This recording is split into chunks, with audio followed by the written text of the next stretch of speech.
சிந்து நேரா அன்னபூர்ணி கிட்ட போறாங்க.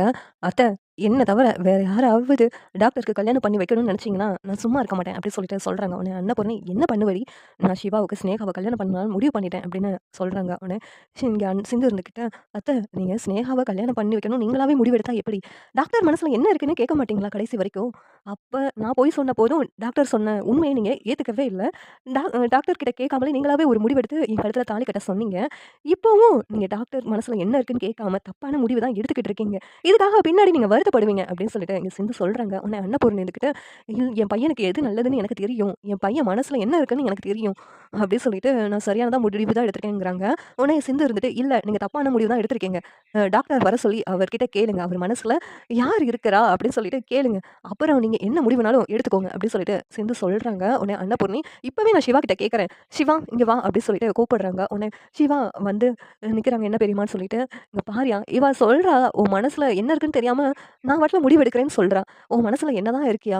நீ சொல்லு. அந்த சினேகாவ நீ இன்னும் விரும்புறலையா?"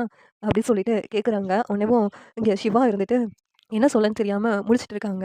"சொல்லு டாக்டரே, உங்க பெரியம்மா கேட்குறாங்கல்ல, உன் மனசுல யார் இருக்கான்னு சொல்லு. உங்க பெரியம்மா கிட்ட நீ உண்மைய மட்டும் தானே பேசுவ. இப்போ உண்மைய சொல்லு." அப்படின்னு சொல்லிட்டு சிந்து சொல்றாங்க. உடனே சிவா இருந்துட்டு, "பெரியம்மா, என் மனசுல சிந்து மட்டும் தான் இருக்கிறா பெரியம்மா." அப்படின்னு சொல்லிட்டு சொன்னதும் அன்னபூர்ணிக்கு அதிர்ச்சியா இருக்குது. இப்ப உங்களுக்கு எல்லாம் தெரிஞ்சிருக்குமே, டாக்டர் மனசுல நான் மட்டும் தான் இருக்கிறேன்னு சொல்லிட்டு அப்படின்னு சிந்து சொல்றாங்க. இங்க அன்னபூர்ணிக்கு அதிர்ச்சியா இருக்குது. "என்னய்யா இதெல்லாம்? ஏன் என்கிட்ட உண்மைய மறைச்சிட்ட?" அப்படின்னு அன்னபூர்ணி கேட்குறாங்க. உடனே, "பெரியம்மா, இல்ல, உங்க பேச்ச எதிர்த்து பேசக்கூடாதுன்னு சொல்லி தான் நான் உண்மைய சொல்லல பெரியம்மா." அப்படின்னு சிவா சொல்றாங்க. உடனே, "உன் மனசுல இவ தான் இருக்கா, இவ கூட தான் சேர்ந்து வாழ போறேன்னு சொன்னா, நான் எந்த தடையும் சொல்லியிருக்க மாட்டேனேயா? ஏற்கனவே உன்னுடைய வாழ்க்கையில நான் தப்பான முடிவு எடுத்துட்டேன். மறுபடியும் தப்பான முடிவு எடுக்க வச்சிருப்பியே. நீங்க 2 பேரும் சேர்ந்து வாழ்றதுக்கு எனக்கு சம்மதம் தான்." அப்படின்னு அன்னபூர்ணி சொன்னதும் அங்க சிந்துவுக்கு சந்தோஷமாயிடுது. உடனே மகா இருந்துட்டு, "என்னக்கா இதெல்லாம்?" அப்படிங்கிறாங்க.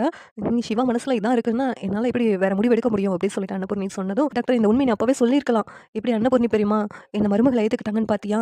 அப்படி சொல்லிட்டு சிந்து சொன்னதும், "ஆமா சிந்து, நான் அப்பவே சொல்லியிருந்திருக்கணும்." அப்படின்னு சிவா வந்து சொல்றாங்க. உடனே, "சாரி சிந்து, உன்ன கோவமா பேசிட்டேன். என்ன மன்னிச்சுடு." அப்படின்னு சொல்லிட்டு இங்க சிந்துக்கு ஆறுதல்லாம் சொல்லிக்கிட்டு இருக்காங்க.